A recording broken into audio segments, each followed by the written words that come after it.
जय हिंद दोस्तों, नमस्कार, सत श्री अकाल, आदाब। जैसा कि हमारा जो प्रोग्राम चल रहा है, आप लोग जान रहे होंगे, न्यूज़पेपर एनालिसिस। इस न्यूज़पेपर एनालिसिस कार्यक्रम में मैं प्रतिदिन आपको 4 से 5 जो खबरें हैं, जो आपके एग्जाम पॉइंट ऑफ व्यू से बहुत ही महत्वपूर्ण खबरें हैं, और ये आपको मार्क्स भी दिलाएंगी, चाहे प्री चाहे मुख्य परीक्षा। उनसे संबंधित खबरों की चर्चा हम आप लोगों से थोड़ी थोड़ी करते हैं।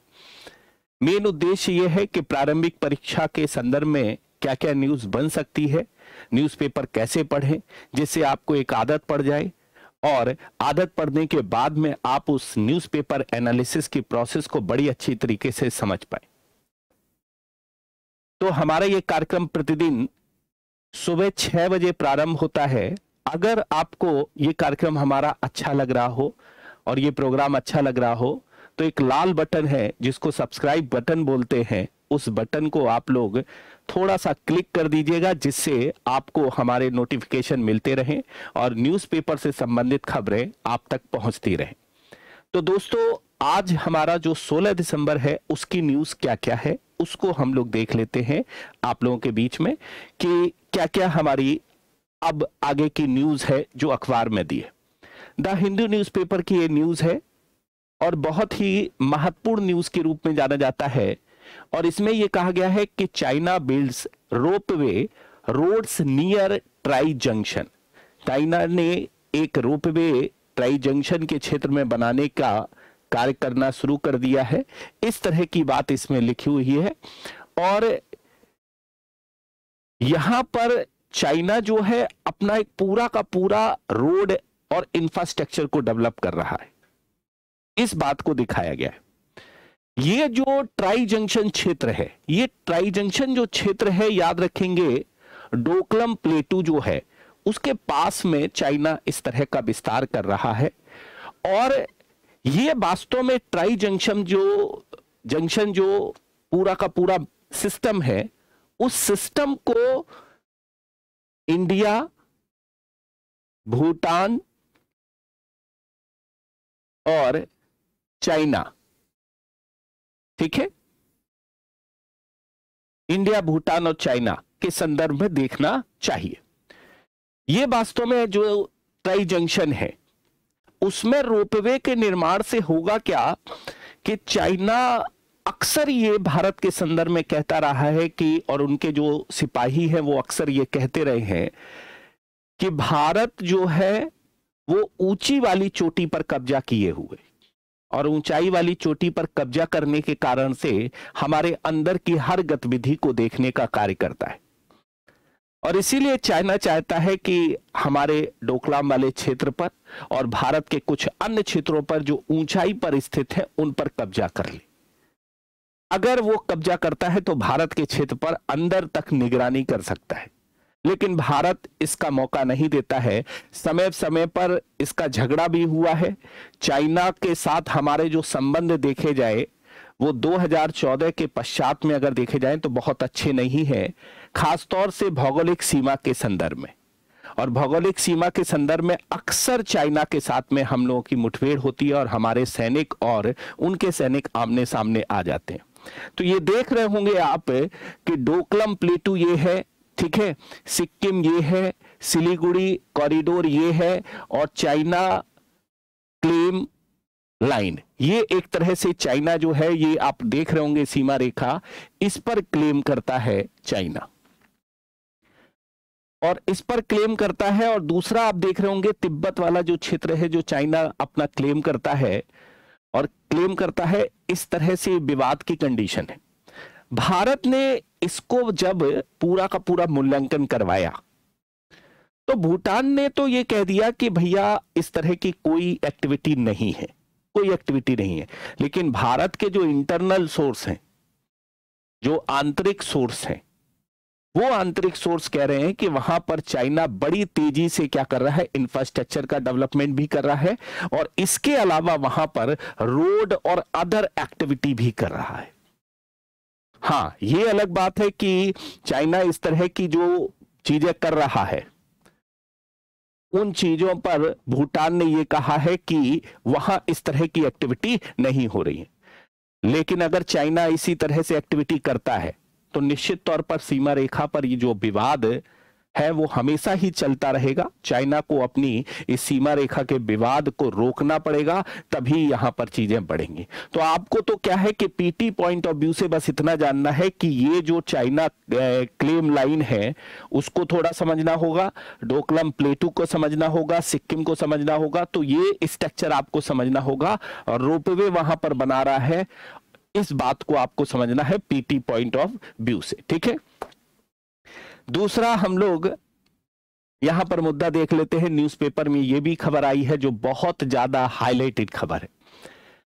इसमें यह कहा गया है कि नई प्रणाली बनने तक, अर्थात जो नई प्रणाली बन रही है बनने तक, उच्च न्यायपालिका में रिक्तियों का मुद्दा बना रहेगा। रिजिजू, हमारे जो कानून मंत्री हैं किरण रिजिजू, उन्होंने कहा है कि उच्च न्यायपालिका में रिक्तियों का एक मुद्दा है और वो मुद्दा वास्तव में अगर देखा जाए तो आगे भी बना रहेगा जब तक कि कोई नई प्रणाली विकसित ना हो, नई प्रणाली विकसित ना हो। वास्तव में यह मुद्दा शुरू कहां से हुआ था और शुरू कहां से हुआ था उसको हमको समझने की जरूरत है। अगर देखा जाए तो न्यायपालिका में अक्सर ही देखा गया है कि जो जजों की संख्या है वो जजों की संख्या कम रही है। अक्सर ही ये देखा गया है, पूर्ति बहुत कम रह पाई है, एक या दो जज तो हमेशा ही कम रहे हैं। लेकिन आज की सुप्रीम कोर्ट की जो स्थिति देखी जाए, सुप्रीम कोर्ट में जजों के लिए मंजूर पद है 34 मंजूर पद है सुप्रीम कोर्ट में, जबकि 27 जज ही काम कर रहे हैं। यहां भी कमी है। हाई कोर्ट की कंडीशन देख लेता है। उच्च न्यायालयों में 777 जज 777 जज काम कर रहे हैं, जबकि मंजूर पदों की संख्या है 1108 मंजूर पदों की संख्या है और 777 जज ही यहां पर काम कर रहे हैं। अदालत में लंबित मामलों की संख्या 5 करोड़ से ज्यादा हो गई है। 5 करोड़ से ज्यादा हो गई है अदालत में एक लंबित मामलों की संख्या। यह बता रहा है कि भारत में न्याय व्यवस्था में जजों की बहुत कमी है, क्योंकि लगातार मुकदमे बढ़ते जा रहे हैं। और लगातार जब मुकदमे बढ़ते जा रहे हैं तो फिर ऐसी कंडीशंस में जजों की संख्या की नियुक्ति और जजों की संख्या बढ़ाने के संदर्भ में कहीं ना कहीं जो न्यायपालिका है और भारत सरकार है उसके बीच में विवाद होता रहता है। यहां पर भारत सरकार ने जजों की नियुक्ति करने के लिए एक राष्ट्रीय न्यायिक नियुक्ति आयोग कानून यहां पर बनाने की बात कही थी। राष्ट्रीय न्यायिक नियुक्ति आयोग बनाने की बात कही थी जजों को नियुक्त करने के लिए। लेकिन जब यह मुद्दा आया तो उस कंडीशंस में जो सेवानिवृत्त जज थे, न्यायविद थे, वकील थे, राजनीतिक दल थे, उन्होंने इसका विरोध करना शुरू कर दिया था कि भाई इस तरह की व्यवस्था नहीं होनी चाहिए जजों की नियुक्ति की। अब जजों की नियुक्ति में अगर देखा जाए तो अभी क्या सिस्टम चलता है, सरकार एक तरह से अगर देखा जाए तो कॉलेजियम के द्वारा भेजे गए नामों के अलावा अन्य विकल्पों पर विचार नहीं कर सकती है। अर्थात कॉलेजियम सिस्टम के अंतर्गत ही सरकार जजों की नियुक्ति कर सकती है, सुप्रीम कोर्ट वगैरह में। ठीक है, तो ऐसी कंडीशंस में यहां पर अगर देखा जाए तो सरकार को अगर जजों की नियुक्ति करनी है तो एक नया सिस्टम बनाना पड़ेगा, नई प्रणाली बनानी पड़ेगी, नहीं तो इस तरह की हमेशा ही समस्याएं रहेंगी। और सरकार के पास में अभी सरकार के पास नियुक्तियों के सीमित अधिकार है और इसीलिए रिपोर्ट आई है कि सरकार फिर से यहां पर इस बात पर कहीं ना कहीं आ रही है कि राष्ट्रीय न्यायिक नियुक्ति आयोग कानून को दोबारा लाया जाए और दोबारा लाकर इससे संबंधित जजों की नियुक्ति के संदर्भ में प्रावधान उसके अंतर्गत किए जाएं। जजों की नियुक्ति के संदर्भ में यहां पर प्रावधान किए जाएं यहां।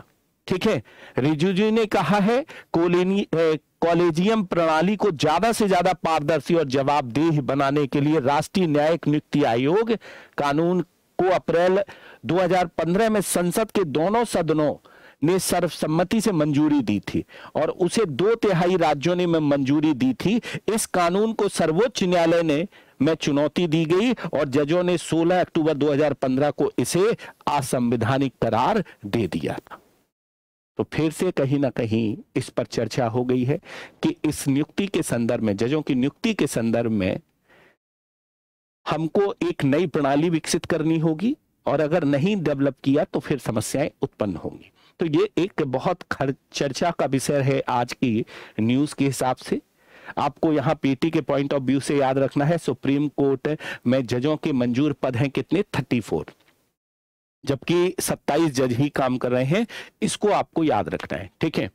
एक तीसरी खबर भी आ गई है, बहुत हाईलाइटेड ये न्यूज है और आप लोगों के लिए खास तौर से ये चर्चा का विषय भी हो सकती है न्यूज। क्यों?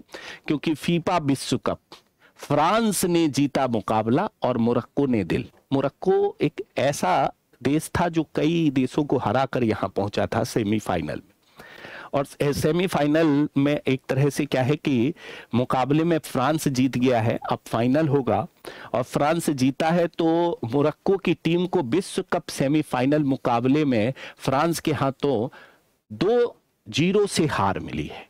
लेकिन हारने के बाद मोरक्को ने फुटबॉल के दिग्गजों के बीच अपनी मौजूदगी पूरी शिद्दत से दर्ज कराई और दुनिया भर में यहां पर जो खेल प्रेमी है उनका दिल भी जीता है। तो अब आपको ये पीटी के पॉइंट ऑफ व्यू से याद रखना है कि फ्रांस पहुंच गया है फीफा विश्व कप में। ये आपको न्यूज यहां पर याद रखना है, किसको हराकर पहुंचा है? मोरक्को को हराकर पहुंचा है, ठीक है। तो ये आपको यहां खबर याद रखकर चलनी है, ठीक है। नेक्स्ट न्यूज हम लोग देख लेते हैं।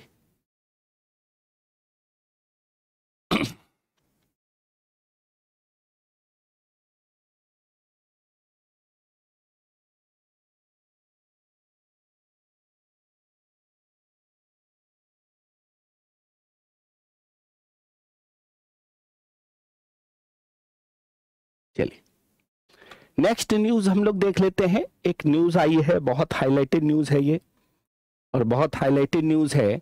आईआरसीटीसी में 5% की हिस्सेदारी बेचने की फीस। कितनी फीसदी? 5% हिस्सेदारी सरकार बेचेगी, याद रखेंगे, ठीक है। किसकी? आईआरसीटीसी। आईआरसीटीसी है क्या, ये आप लोग जानते ही होंगे। आईआरसीटीसी अगर देखा जाए तो भारतीय रेलवे खानपान और पर्यटन निगम के नाम से जाना जाता है, और ये रेलवे में क्या करती है कि खानपान की व्यवस्था करती है, और खानपान की व्यवस्था करने के साथ ही साथ ये टिकट वगैरह अन्य जैसी सेवाएं भी प्रदान करती है। यहाँ उसी की हिस्सेदारी यहां पर बेचने की बात कही गई है। यहाँ यह पेशकश गुरुवार को संस्थागत निवेशकों के लिए शुरू हुई।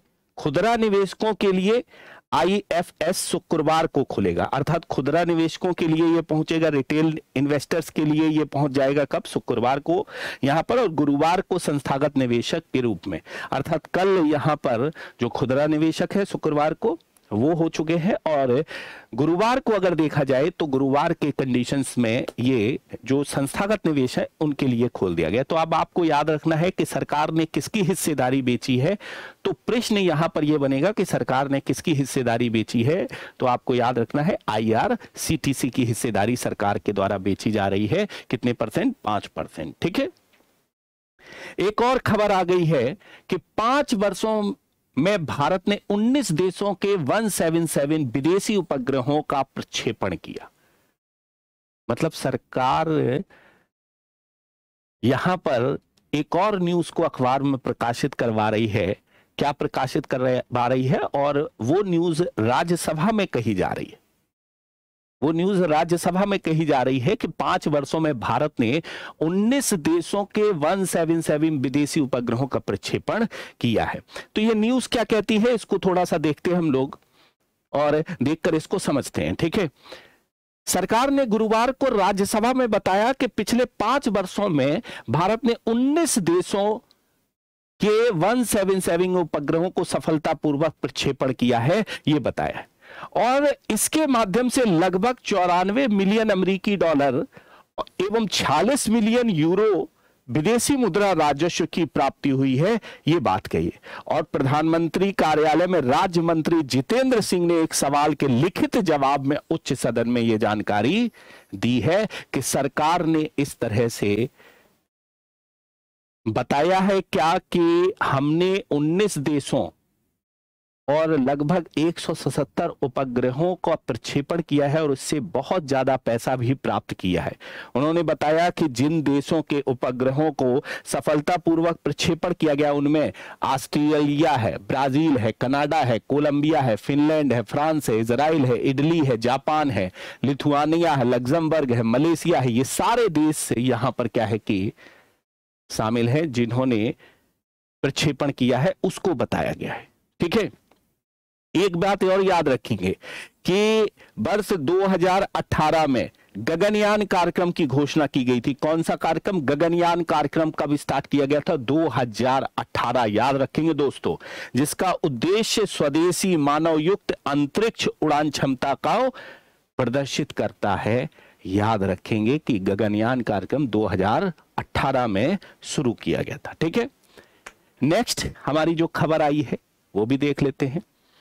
क्या है? वैश्विक अंतर निकाय से ईरान को बाहर करने के प्रस्ताव पर मतदान में शामिल नहीं हुआ भारत। ठीक है, ईरान को दुनिया भर से समर्थन, अचूक संदेश। ठीक है, एक्चुअली में क्या है कि आपको पता ही है कि ईरान में मुद्दा चल रहा है असमानता को लेकर। ठीक है, और असमानता को यहां पर लेकर मुद्दा चल रहा है। सबसे बड़ी बात है क्या कि ईरान में नैतिकता के, यहां पर क्या है कि ईरान में जब असमानता को लेकर एक मुद्दा चल रहा है तो अमेरिका ने ईरान के अंदर की गतिविधियों से नाराज होकर कहा जाता है क्या कि संयुक्त राष्ट्र आर्थिक एवं सामाजिक परिषद के मसविदा प्रस्ताव पर मतदान के दौरान अनुपस्थित रहा भारत। ठीक है, और यह प्रस्ताव वास्तव में अगर देखा जाए तो अमेरिका के द्वारा रखवाया गया था और महिलाओं के उत्पीड़न का हवाला देते हुए उसे commission on the status of women के 2022 से 26 के शेष कार्यकाल से हटाने के अमेरिका के एक मसवदे प्रस्ताव को आर्थिक एवं सामाजिक परिषद ने बुधवार को स्वीकार कर लिया था और इस पर मतदान हुआ। प्रस्ताव को 8 के मुकाबले 29 सर्वाधिक मतों से स्वीकार किया गया। ठीक है, प्रस्ताव का विरोध करने वालों में बहुत से देश शामिल थे इसके अलावा ऐसे भी देश थे कि जिन्होंने इसमें भाग ही नहीं लिया इस प्रस्ताव के संबंध में। ठीक है, वास्तव में अगर देखा जाए तो ये एक बहुत बड़ा मुद्दा यहां पर निकल कर आया है। भारत और ईरान के संबंध जो है उसमें एक अलग ही मोड़ देखने को मिलेगा इस सारे के सारे कार्य के कारण से। ठीक है, ईरान में नैतिकता के नाम पर कार्रवाई करते हुए पुलिस ने युवती महसा अमीनी को पकड़ा था और 16 सितंबर को हिरासत में ही उसकी मौत हो गई थी। मामला यहां पर शुरू हुआ था और यह बात एक तरह से अमेरिका ने उठाई। कहां पर उठाई? संयुक्त राष्ट्र आर्थिक एवं सामाजिक परिषद में एक प्रस्ताव रखा गया कि उसको महिलाओं के उत्पीड़न का हवाला देते हुए उसे commission on the states of women के शेष कार्यकाल से हटाने की बात अमेरिका ने रखी थी। लेकिन भारत ने क्या है कि उसमें शामिल नहीं हुआ है और भारत ने शामिल नहीं हुआ है, ये न्यूज यहां चर्चा में आ चुकी है आप लोगों के लिए दोस्तों। ठीक है, नेक्स्ट है, एक और है न्यूज, बड़ी हाईलाइटेड न्यूज है ये भी। 70,000 यात्रियों को ही मिल रहा है डिजी यात्रा ऐप की सुविधा। 1,000 ही कर रहे हैं इस्तेमाल। कितने लोग इस्तेमाल कर रहे हैं? 1,000 लोग ही कर रहे हैं इस्तेमाल। ठीक है, समझते हैं ये ऐप क्या कहता है। ठीक है, एक्चुअली में यहां पर क्या हुआ था कि डिजी यात्रा जो है वो 1 दिसंबर को इंदिरा गांधी अंतर्राष्ट्रीय एयरपोर्ट के टर्मिनल 3 पर डिजी यात्रा ऐप की सेवा के उद्घाटन के दौरान, ठीक है, उड्डयन मंत्री ज्योतिरादित्य सिंधिया ने इसे हवाई यात्रा में नया अध्याय बताते हुए सहजता का पर्याप्त करार दिया था। ठीक है, लेकिन 15 दिन बीत गए हैं और इसका उपयोग नहीं हो पाया, ढंग से उपयोग नहीं हो पाया है। ठीक है, 1000 ही कर रहे हैं केवल स्थान। अब अगर कंडीशन देखी जाए वहां पर तो क्या बन रही है, ठीक है, 1.90 लाख यात्री हर रोज आईजीआई एयरपोर्ट पर पहुंचते हैं। दूसरा, 30,000 घरेलू यात्री टर्मिनल 1 से रोजाना यात्रा करते हैं। 40,000 घरेलू यात्री टर्मिनल 2 से रोजाना यात्रा करते हैं। 70,000 घरेलू यात्री टर्मिनल 3 से हर रोज यात्रा करते हैं। अब ये टर्मिनल क्या है, जहां पर प्लेन आकर रुकते हैं। ठीक है, मतलब एक तरह से स्टेशन कह लो, station number 1, station number 2, station number 3, station number 5, इस तरह से स्टेशन नंबर जिस तरह से दिए जाते हैं उसी तरह से प्लेन को उतरने के लिए एक स्थान प्रोवाइड किया जाता है जिसे टर्मिनल के नाम से जाना जाता है, और वहां से प्लेन उड़ेगा, वहां आएगा, अर्थात स्टेशन, गाड़ी इस पर रुकेगी, गाड़ी इस पर रुकेगी, इस तरह से होता है। हाँ, अब प्लेन के लिए स्पेस बड़ा चाहिए होता है, इसलिए टर्मिनल थोड़े से दूर बन जाते हैं, दूर बनते हैं स्टेशन। अगर देखा जाए तो टर्मिनल फर्स्ट यहां होगा तो टर्मिनल सेकंड दूसरे जगह पर दूर होगा। क्यों दूर होगा? क्योंकि उसको एक स्पेस चाहिए होता है। ऐसा तो नहीं है कि ट्रेन में तो पटरी डली होती है, केवल वहीं खड़ा होना होता है, जबकि रनवे तैयार करना होता है। टर्मिनल में कई चीजें होती हैं, इसलिए बड़े बड़े हो जाते हैं, और ये टर्मिनल जो है वो एक तरह से कह सकते हो प्लेटफॉर्म है। ठीक है, तो प्लेटफॉर्म पर 1.90 लाख यात्री हर रोज आईजीआई एयरपोर्ट पहुंचते हैं, और 30,000 घरेलू यात्री टर्मिनल 1 से यात्रा, 40,000 टर्मिनल 2 से, 70,000 टर्मिनल 3 से, और 50,000 अंतरराष्ट्रीय यात्री टर्मिनल 3 से हर रोज यात्रा कर। इतने लोग यात्रा करने के बावजूद भी 1000 ही कर रहे हैं इसका इस्तेमाल। ऐसा क्यों? तो एक शिकायत यहां पर दी है। ठीक है, एक शिकायत यहां पर दी है। एक यात्री ने लिखा है यहां पर कि वास्तव में अगर देखा जाए तो इस ऐप को मैं 3 दिन से लॉगिन करने की कोशिश कर रही हूं, लेकिन ये रिसीव नहीं कर रहा है मेरी आईडी को, और मैं बहुत परेशान हूं, मैं बहुत परेशान हूं। तो इसीलिए ये ऐप बेकार हो रहा है। ठीक है, यहां पर क्या है कि क्या है डिजिटल ऐप में, डिजिटल ऐप के तहत यात्रा करने वाले यात्रियों के लिए उनका चेहरा ही बोर्डिंग पास है। यात्रियों को तमाम कागजात से छुटकारा मिलता है और उनके समय की बचत होती है। ऐप पर तमाम सूचनाओं को अपलोड करने के बाद मुख्य प्रवेश द्वार पर बारकोड स्कैन करने के साथ ही यात्रा जैसे ही कैमरे की ओर देखेंगे उनकी पहचान हो जाएगी और पूरा द्वार खुल जाएगा। इस तरह की बात इस ऐप में रखी गई है। मतलब एक कोड होगा, उस कोड को जैसे दिखाएगा तो उसका दरवाजा खुल जाएगा और यात्री चला जाएगा। इस तरह की बात इसमें दी गई। लेकिन जब इसका इस्तेमाल ही नहीं हो रहा है तो इसका मतलब है कि जागरूकता का अभाव है।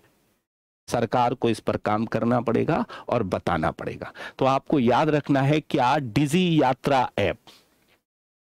ठीक है, कौन सा ऐप? डिजी यात्रा ऐप आप लोगों को याद रखना है। ठीक है, डिजी यात्रा ऐप। एक ये भी खबर चर्चा में रही आप लोगों के लिए। तो इस तरह से ये चर्चा की न्यूज रही आप लोगों के लिए। हम फिर कल लेकर आएंगे आप लोगों के लिए न्यूज। आप लोग इसी तरह से जुड़ी रहिए और न्यूज को देखते रहिए, जिससे आपको पता चल सके कि एग्जाम में कौन कौन सी न्यूज और कौन कौन सी खबरें जो महत्वपूर्ण है वो आपको दिखती रहेंगी। और सबसे बड़ी बात यहां पर यह है कि हमारा मेन पर्पस है कि आप तक जो एक्चुअल में करंट की न्यूज है उसको पहुंचाना। अगर ये हमारी क्लास अच्छी लगी तो कल फिर मिलेंगे आपको 6 बजे। आप केवल और केवल जो सब्सक्राइब बटन है उसको दबा लीजिएगा और बेल आइकन को भी दबा दीजिएगा, जिसके कारण से आपको जो जानकारी है वो मिल जाएगी। ठीक है, thank you all of you, best of luck.